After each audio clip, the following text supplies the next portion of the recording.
గురుగారు నమస్కారం అండి. నమస్కారం అండి.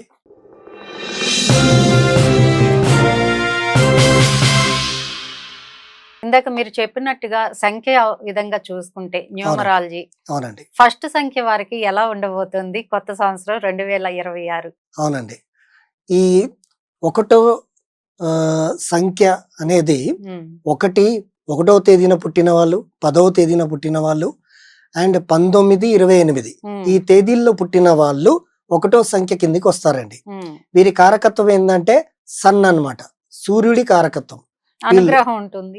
సూర్యుడి సూర్యుడి అనుగ్రహం ఉంటుంది. వీళ్ళు ఏంటంటే ఎప్పుడు కూడా లీడర్షిప్ మైండ్ గా ఉంటారు. హ్మ్.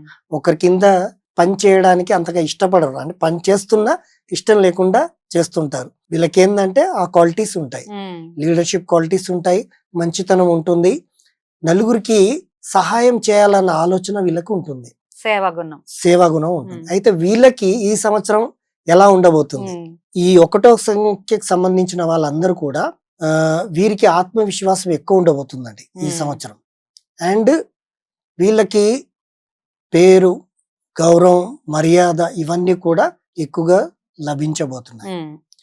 తర్వాత ఉద్యోగం చేసే వాళ్ళందరికీ కూడా మంచి ప్రమోషన్స్ ఉండబోతున్నాయి. హ్మ్. అండ్ వ్యాపారంలో ఉండే వాళ్ళకి మంచి వ్యాపార అవకాశాలు రాబోతున్నాయి. అండ్ చదువుకునే పిల్లలు హ్మ్. ఈసారి మార్క్స్ ఎక్కువగా తెచ్చుకుంటారు. అండ్ క్రమశిక్షణగా, అంటే ఒకవేళ కొంచెం కేర్లెస్ ఉన్న విద్యార్థులు కూడా ఇలా ఈసారి కేర్లెస్ లేకుండా హ్మ్. మంచిగా చదువుకోవడానికి అవకాశం ఉంది. అండ్ ఈ సంఖ్య వాళ్ళకి ఈ సంవత్సరం ధనము, ఆదాయం ఎలా ఉండబోతుందంటే, ధనం అనేది వీరు ఎంత క్రమశిక్షణగా ఇంట్రెస్ట్ గా వీళ్ళు కష్టపడుతుంటారో హ్మ్. అంత ధనం పెరగడానికి ఈ సంవత్సరం మంచి అవకాశం ఉందండి. కష్టే ఫలే అలాగా. కష్టే ఫలే లాభాలు అన్నట్టుగా హ్మ్. ఈ గత సంవత్సరం కంటే ఈ సంవత్సరం వీళ్ళకి ఆదాయం ఎక్కువగా ఉండబోతుంది హ్మ్. ధనం విషయంలో. తర్వాత వచ్చేసి ఆరోగ్యము కూడా, ఆరోగ్య సమస్యలు కూడా ఉన్న వాళ్ళకి ఆరోగ్య సమస్యలు పోవడానికి అవకాశం ఉంది. హ్మ్. తర్వాత కుటుంబ కుటుంబంలో వీళ్ళకి మంచి పేరు, ప్రఖ్యాతలు, హ్మ్. కుటుంబ సౌఖ్యం కూడా మంచిగా ఉండబోతుందండి. అలాగే ఈ సంఖ్య వారికి ఒక బెస్ట్ రెమెడీ టిప్ ఇవ్వబోతున్నానండి. హ్మ్. అదేమిటంటే, ఈ సంవత్సరం అంతా సూర్యుడి సంవత్సరం కాబట్టి వీళ్ళు ప్రతిరోజు చెయ్యకపోయినా హ్మ్. కనీసం ఆదివారం రోజు అయినా సరే ఖచ్చితంగా సూర్యోదయాన్నే వీళ్ళు లేచి శుద్ధి అయి ఆ సూర్యుడికి సూర్య గాయత్రి మంత్రం ఉంటుంది. హ్మ్.